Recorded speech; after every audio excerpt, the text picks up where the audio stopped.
Geico presents Our Town Season 4, a 30-minute podcast produced by Best Bark Communications, a small but fierce client-centered marketing company powered by decades of experience and well-established business networks. Geico, 15 minutes can save you 15% or more on car insurance. Now, here's your host, Andy Ockershausen. This is Our Town, Andy Ockershausen, with the unique Monique Samuels. Monique, a absolute super pleasure for us to have you as part of Our Town. Thank you. I'm so excited to be here. I'm so honored to be here. you have your television show. You have a career that's so important to Our Town because you put us on the map, and we know about Potomac, but you've made it bigger than that. Oh, thanks. But to see your star is rising in the 10 years you've been doing the show, has it been that long? No, not this long for the show. The show, let's see, this is year 4 for the show, year 3 for me. That's it. Yeah. Monique, you're so unique, and I use that word, and you're not from Washington, D.C. No. I found out in your resume that you're from Pleasantville, New Jersey. Yeah. I think I know. Isn't Pleasantville close to the bridge? Yep. It's right outside of Atlantic City. And it's a wonderful part of New Jersey, right? Yeah, it's pretty cool. I'm not mad at it. It raised me pretty good. But that's important, that's your roots. Yeah. In New Jersey and Pleasantville. Small town. Now, why would a woman with talent, obviously looking for help, want to go to Pittsburgh, to Duquesne? Yes. So I wanted to be a lawyer, and Duquesne had a great law program where you could do your undergrad in 3 years, and your 4th year of undergrad is your first year of law school. So that was my plan. I got a full academic scholarship to Duquesne University. So that was another reason why I went. That's a good reason. Oh, yeah. They paid for everything. They paid the full scholarship. Yeah, full academic scholarship. I graduated from Pleasantville High School. I was the salutatorian. Now, the first time I've ever seen that word in writing. Yeah. Does that mean you're second in your class? Yes, which is an interesting story because I was really the valedictorian. All 4 years of high school, I was always number one. My senior year, they normally lock in the ranks after the first semester because you have 2 semesters. So after the first semester, they lock in the ranks. My guidance counselor told me, he said, well, you technically only need 1 class so that you can just be enrolled for the second semester because you've already done all of your other classes. You're good to go. The ranks are locked. Well, for some reason this particular year, they decided that they were going to include the second semester grades to include in the ranking. So they extended the ranking period. So the young lady who was right underneath me took some other classes, took more classes than I did, and she got A's in those classes as well. So she slightly, literally by a 0.2 or 0.3. But they made her the valedictorian. And they made her the valedictorian. And I was so pissed. And I said, you know what? It's fine. I said, you know what? It's fine. They wanted both of us to be valedictorian. I said, no, y'all messed up. Yeah. I said, but you know what? It's okay. I'm going to be number 1 in life. Good for you. And you proved that by excellent. And what happened to your singing career? Oh, Lord. So I just gave that up for the law? No. So I started pursuing music when I was in high school. This was around my junior year. I started college. And then that's when I started meeting people involving music. My sister was going to Howard University. And she was getting internships with big companies like Sony, Capitol Records. She was interning with them while she was at Howard University. While she was living in Washington. Yeah. So that's how I got here. So I decided that I wanted to leave school so that I can pursue music full time. And I was back and forth between New York and Washington, D.C. And me and my sister ended up getting an apartment together. We lived together. We were doing pretty good. I wish they would have had the Me Too movement back then, because then I probably would have excelled with music.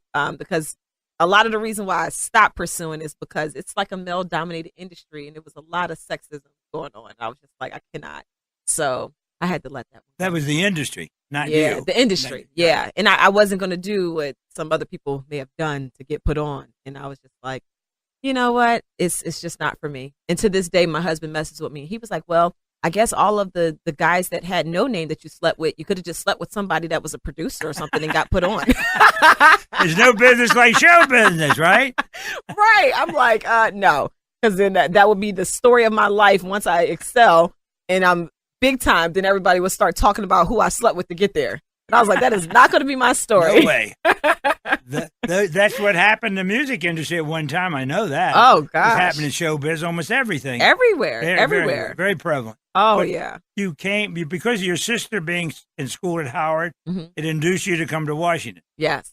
Which is a great thing for our town, of course. Yeah. But it's certainly better than being in Atlantic City. So being in Washington. I like visiting That's home. an exposure. Oh, I'm sure you do. Pleasantville is wonderful. That's why it's Pleasantville. It wasn't all that pleasant, but it was a good town to grow up. So where did you guys, you moved to the city and you lived with your sister in the city? Yes. So we actually lived in Greenbelt, Maryland. Oh, yeah. Yeah. So we were right here. And from that point, I was working for an entertainment attorney. I was still pursuing music at the time. One of our... Where was his office? In the city? Her office. She was based in what part of Maryland was that? Wasn't Upper Marlboro. She wasn't downtown Washington. No, she wasn't downtown. She was licensed in D.C., Maryland, Right. and Virginia. But yeah, her office was based out of Maryland. So right near Greenbelt. I cannot think of the name of the College area. Park. Somewhere around there. Anyway. So her name is Pamela Crockett. I was working for her. She was giving me a lot Were you a paralegal? I was her executive assistant. So Aha. she because I wanted to go into law, Right. she literally taught me everything that I knew about law in general, Right. contracts and all of that, which benefited me when I met Chris because I was his bootleg attorney for a long time. Still am. Well, what you did as an attorney is helps you with the rest of your life, obviously. Oh, yeah. You're in a constantly fiscal world and you're negotiating and having things to do. So the law degree was very important. Yeah, I wish I would have got the degree, but at least I was able to work under Yeah. someone who did have one. Paralegal, right. You learned the business. Oh yeah. So working under her, one of our most of our clientele were people in the music industry. One of our clients was in a business relationship with Chris, and Chris was thinking about starting his own music label. Oh. So when he found out that I rapped and sang and he wanted to hear my music, he said, I need to introduce you to Chris Samuels. He plays for the Redskins. He's thinking about starting a label. I was like, okay. So met up with Chris. The first thing Chris said to me was, you got a man? And I'm looking at him like, first of all, I've never met a human being as huge as you. Oh, I know that. His voice is deep as I don't know what. I was like, literally, I was scared. You gotta be. You gotta be. I was like, He's what enormous. in the world? We're going to take a break now because this is a great story. The Chris Samuels story is part of your life, even though this is your show and this is our town. It's your town now. So we'll be right back after this break. Daddy, where do babies come from? Honey?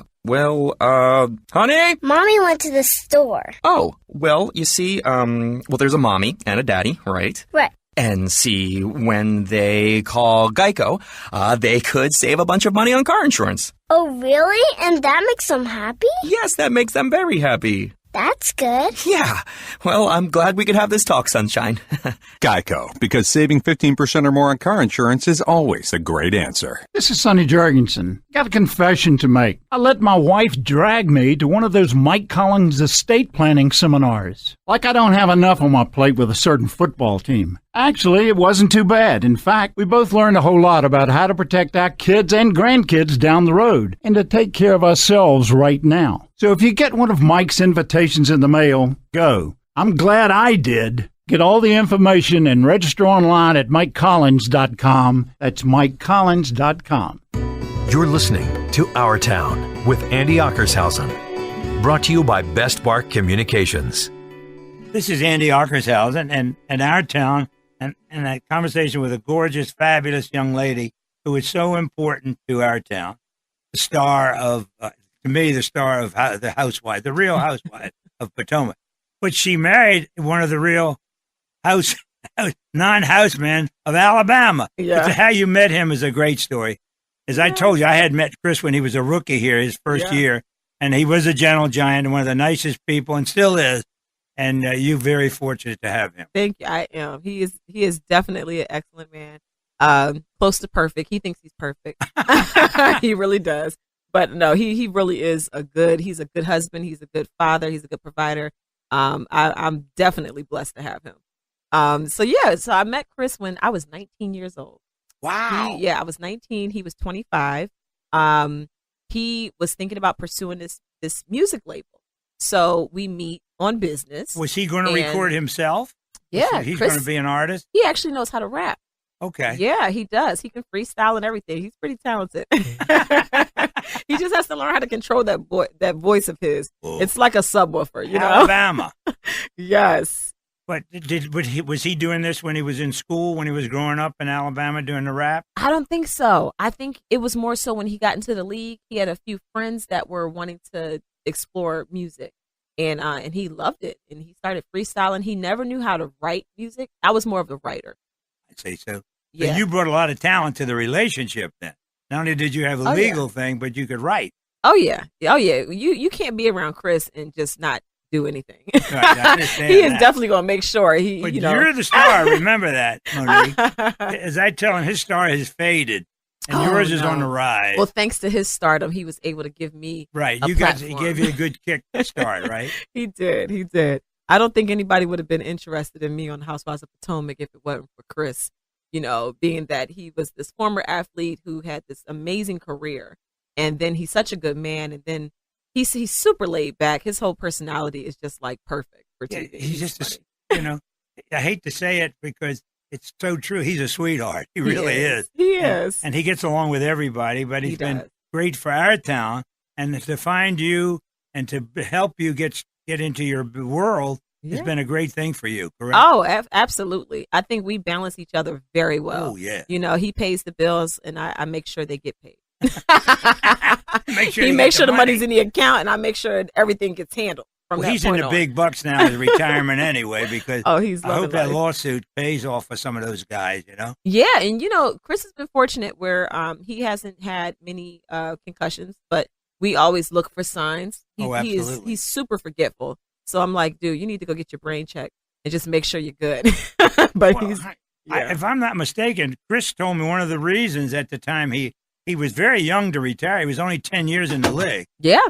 Monique, I remember in a conversation way long time ago that Chris was retiring at the end of 10 years. Yeah. And that was really, he could have played a lot longer, but he said, I'm not going to limp out of this league. I'm going to walk out. Yeah, he had that spinal stenosis condition, and that was probably the scariest thing.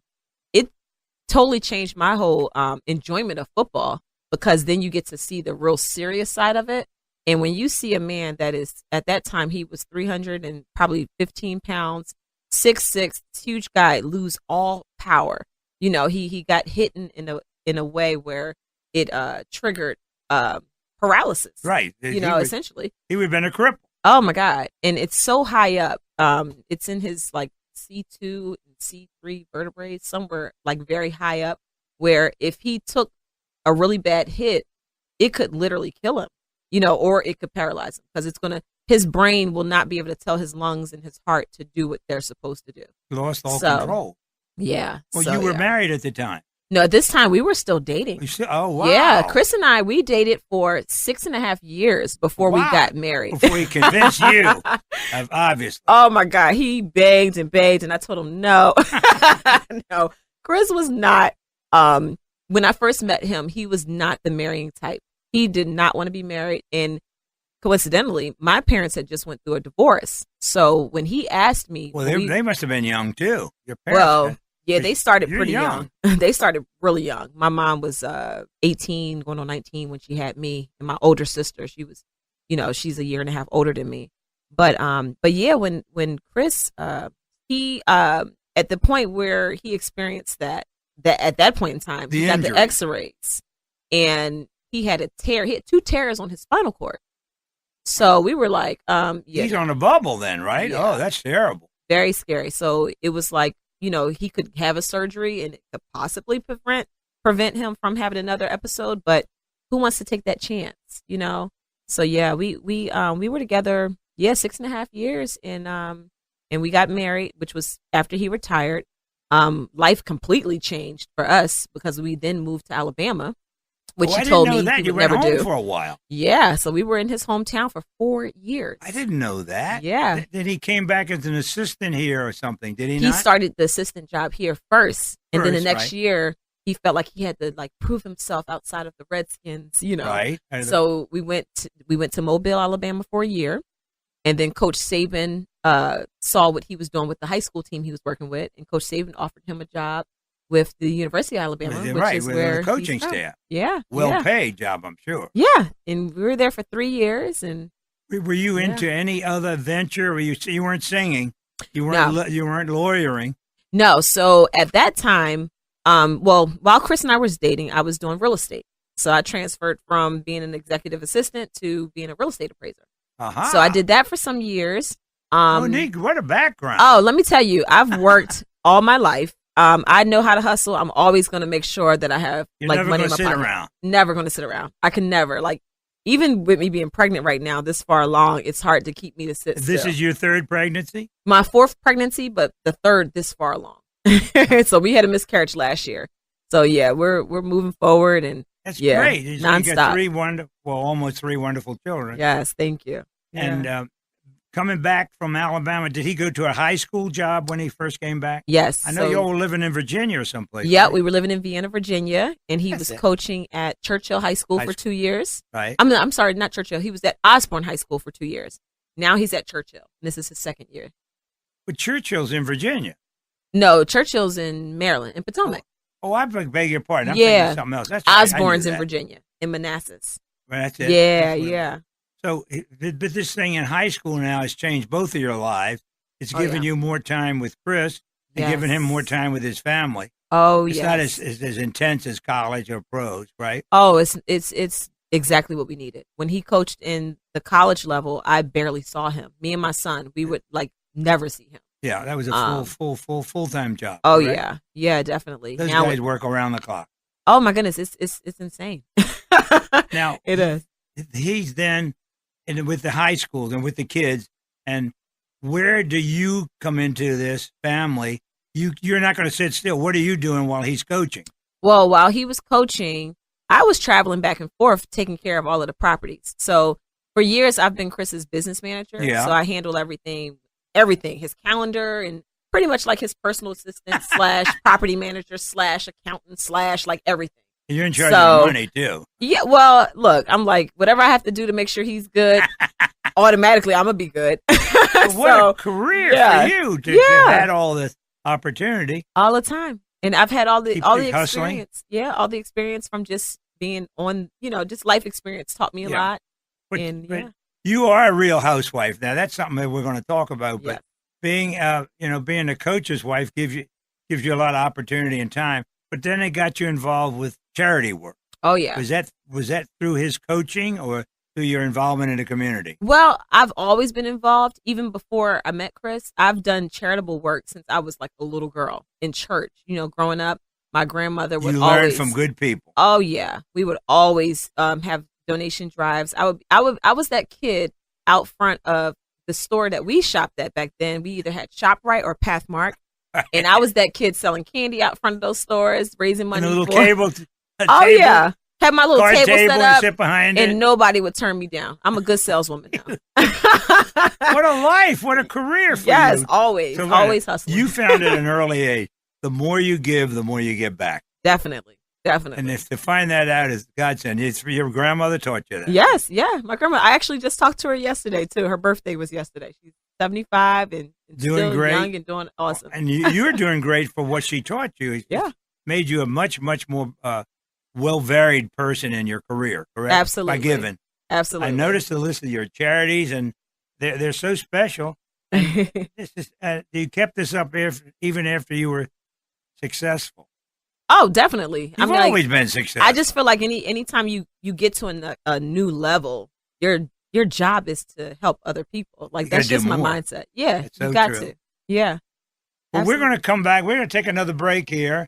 And Monique Samuels, you're such a unique Monique person, and this has been such a great part of our town. And this is Andy Arkerseld, and we'll be right back. Hi, I'm Charles Mann. For athletes like me, playing every down in a pro game is like getting in a car accident. After years of playing football in Washington, my body is broken. I've had countless surgeries and joint replacements. I've been looking for a non-surgical treatment since I ended my career. I heard a radio ad for a seminar about alternative treatment. It's called regenerative medicine, which stimulates your own body to heal and repair itself. No surgery, no more pain. That got my attention. I went to a seminar to learn firsthand all about it. Now you too can benefit and receive this treatment. This is the same procedure that pro athletes use to quickly and effectively recover from injury. If you're looking to eliminate your pain and arthritis, or if you thought surgery was your only option, take the first step like I did. Call 410-787-7250. Register for the next seminar and learn more about this breakthrough procedure. Seating is limited. Register now by calling 410-787-7250 and start living life again. This is Attorney Mike Collins. Come to my seminar and I'll explain in plain English all you need to know about wills, trusts, taxes, probate, and how to keep your money in your family. I'll show you how to eliminate those dread death taxes and avoid the expense and delay of probate. See how our reservoir trust can protect your family's inheritance from lawsuits and the divorce court. Thousands of your neighbors have already attended. So watch the mail for your special invitation and register now at MikeCollins.com. That's MikeCollins.com. You're listening to Our Town with Andy Ockershausen. This is Andy Ockershausen, and talking to Monique about her life has been sensational. I've learned so many things that I didn't know, and maybe I didn't realize how important it is. But this woman has a unique background, and she's brought it to her life. And I really appreciate all you've done. It's great. Thank you. One thing that I'm really proud of, this company that I have, it's called Not for Lazy Moms. I actually started this company while I was in Tuscaloosa. So what it is, it started as just me trying out natural remedies for my son. He had the worst sinus infections because of the area we were in. And damp, right? Recurring. And I mean, when I tell you Tuscaloosa is it's like a valley. So all of the pollen just settles there. There's no breeze in the summer. So, I mean, my son had the hardest time. Whatever the doctors were giving me, it just wasn't working for him. So I needed something different. I started using essential oils and it worked. So wow. I had a lot of friends reaching out to me, and they would ask me, what can I use for this, or what natural remedy can you give me for that? My baby, is too young to have medicine. So can you give me a tip? This was just text message and phone conversation. Next thing I know, my friends are giving their friends my phone number so that they can reach out to me. And it was just like nonstop. I'm giving advice to people as if I'm some doctor, And I was like, you know what? This would be a fun business to start if I can help some people. I don't know how it could become profitable, but I said, this is a nice way to help people. You were putting out, so you're going to get it back now. Yeah. Now I'm getting it back. So one of my friends, she said, what would make it easier? If you had like a website where you could just put all of this information on. And I was like, that's a good idea. I started out with a Facebook page. Wow. Posted my natural remedies. Now I have a full-blown website that not only covers natural remedies and alternatives, but also tips on how to maintain yourself as a mom, a wife, a businesswoman. We have lifestyle tips for the family. So now it's like a full-fledged lifestyle brand. And I just started a podcast where we can actually have the audible version of what you'll get when you go to the website. People can talk to you about their ailments, and you can coach them with your podcast. Do you record it here in Washington, or you go back to Alabama, or you do it here? No, we do it here. So I record right in Rockville. I actually had a deal with iHeartMedia for my first season. Right. So we did season 1. Chris is actually one of my co-hosts, along with a young lady named Allie Jacobs, and then my cousin Hank, he is unique because he is a bachelor and he does not have any kids. So to have him on this podcast is nice because you get that single person perspective. So it's been really fun. Without the prejudice of any kind, right? Right. He is totally like, he just gives his point of view. Right. And it's actually caused a lot of people who aren't in relationships and do not have children to still listen to the podcast. And they say that, this kind of is preparing me for, what I might have one day. now you're into so many things. You're a teacher, a druggist. I'm a witch doctor. A witch doctor? You can do it all. You can have your magic brew. It's a Monique brew. But this has enabled you to really, really enjoy your life. Doing all these other projects, in addition to be a wife and a mom. Oh, yeah. I mean, you've got so much going for you. And it all intertwines. That's what I love about it. Everything that I experienced as a wife and a mother I use it for the website and for the podcast. You are what you are. Now, how did this turn into the Housewife? So how did this happen? How did I get into being on the Housewife show? Well, actually, how did I become a part of the show?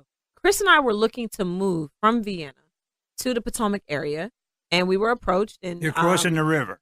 Yes, we crossed the river. Oh yeah. So we started meeting different people, and I fell into the circle of women, and next thing I know, I'm on a reality TV show, which I never would have thought I would ever do. And my husband actually encouraged me to do it, which is crazy because Chris is very private. This happened after you moved to Potomac? It was during the process. We were looking for a home in Potomac. Right. And we had our eyes set on this house. We looked at this house for a good year and a half before we even did a walkthrough.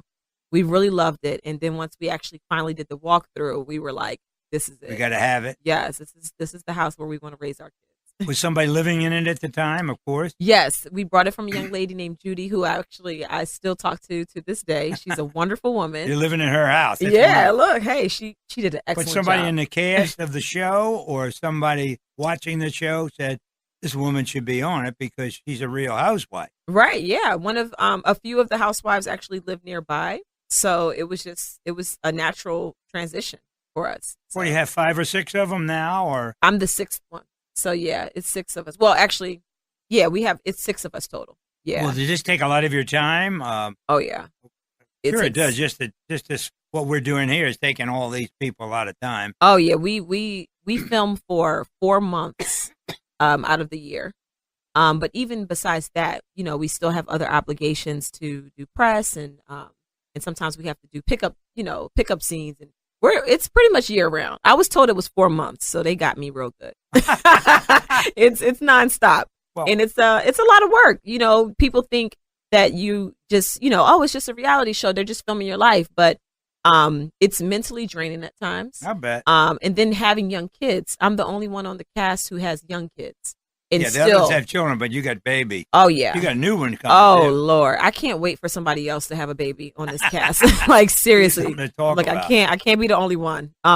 Because it is very difficult trying to navigate. Just making sure that your family feels whole and they don't feel like they're being left out, and then trying to give your all to the show as well. So yeah, it's a lot. I've never had a nanny until I joined the show, so I had to spend more money, get somebody to take care of my babies when I'm off filming and doing other things that I need to do. So it's been a transition for our family, but I think we're handling it pretty well. I think it's a wonderful, wonderful thing to hear you talk about because you're so enthused and you have so much personality and it just pops out all over you. Thanks. Because that's a real you. Yeah, really. I was watching a news one the other day, like 2 days ago, and they said that there's a gene in certain people that makes you happy, and I said I must have that gene because my husband always says like you wake up and you're just happy and you're smiling even when you're going through it, like you're still happy. So I think that explains it. I think I have a happy gene. You got a fabulous gene, and I can relate to that only because my kids that used to stay with us all the time said, we understand why you sleep with your mouth open. This little 5-year-old boy. I said, why is that? He says, so you can start talking right away. 5-year-old, and which I do, Monique. But on you, it's so attractive because you have it. Thank you. And for you to be a big part of our town is very special. I believe that. Thank you. You've done wonders for Chris, who's disappeared, but we still love him. I'm trying to get him to come out the house more. So, I got to tell you. So we're actually doing our first live podcast, which is going to be the kickoff for season 2 of the Not for Lazy Moms podcast. Oh, great! So I've given him a job, and now he's getting out the house. I'm trying to take over.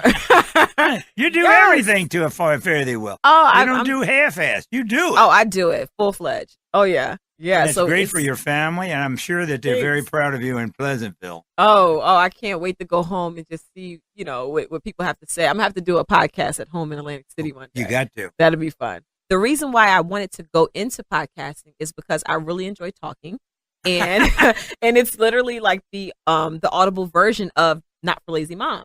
Right. So I try to pick topics that people can relate to, whether they're parents, whether they're just in a relationship or married or even single. So the topic I came up with for this podcast, bonus children. So what does that mean?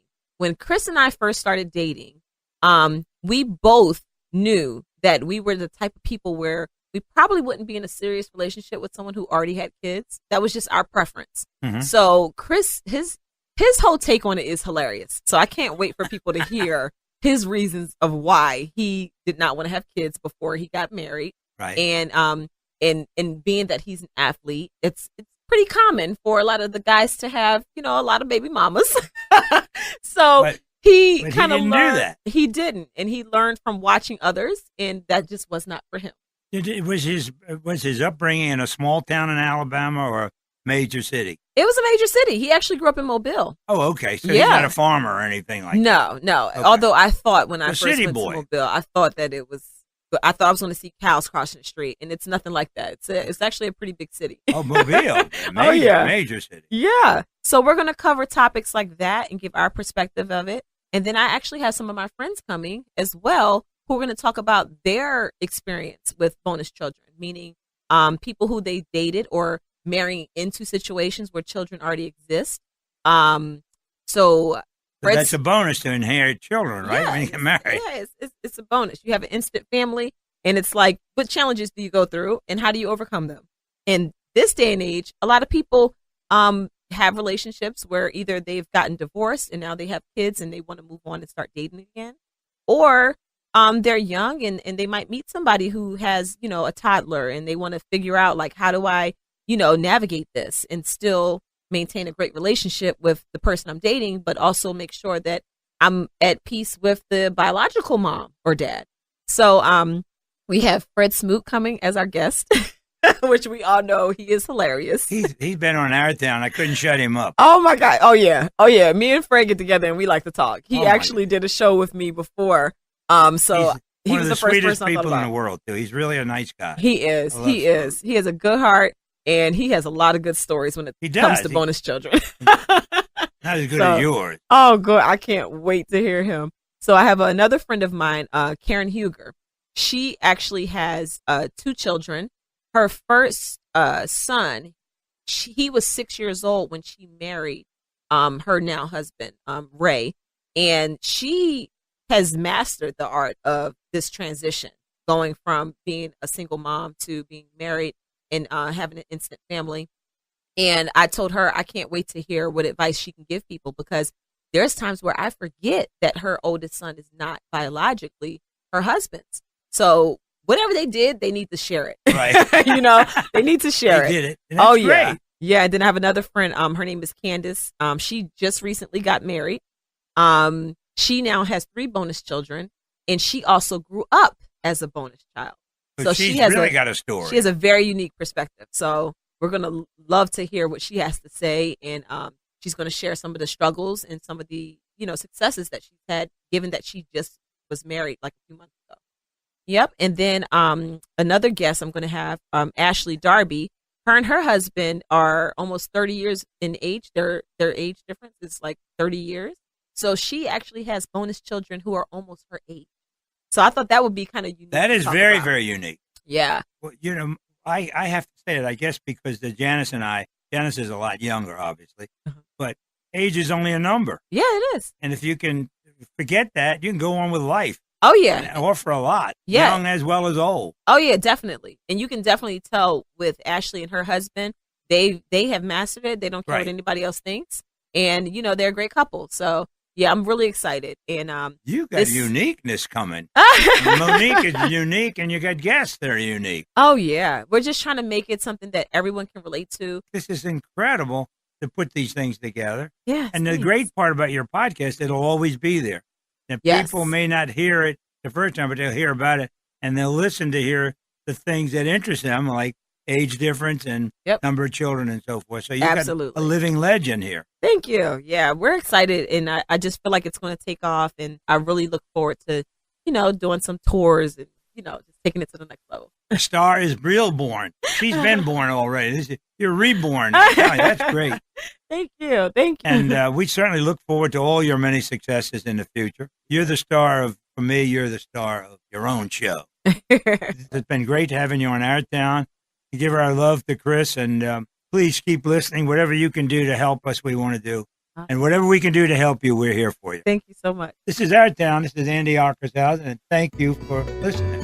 You've been listening to Our Town Season 4, presented by Geico, our hometown favorite, with your host, Andy Ockershausen. New Our Town episodes are released each Tuesday and Thursday. Drop us a line with your comments or suggestions. See us on Facebook or visit our website at OurTownDC.com. Our special thanks to Ken Hunter, our technical director, and WMAL Radio in Washington, D.C. And thanks to Geico. 15 minutes can save you 15% or more on car insurance.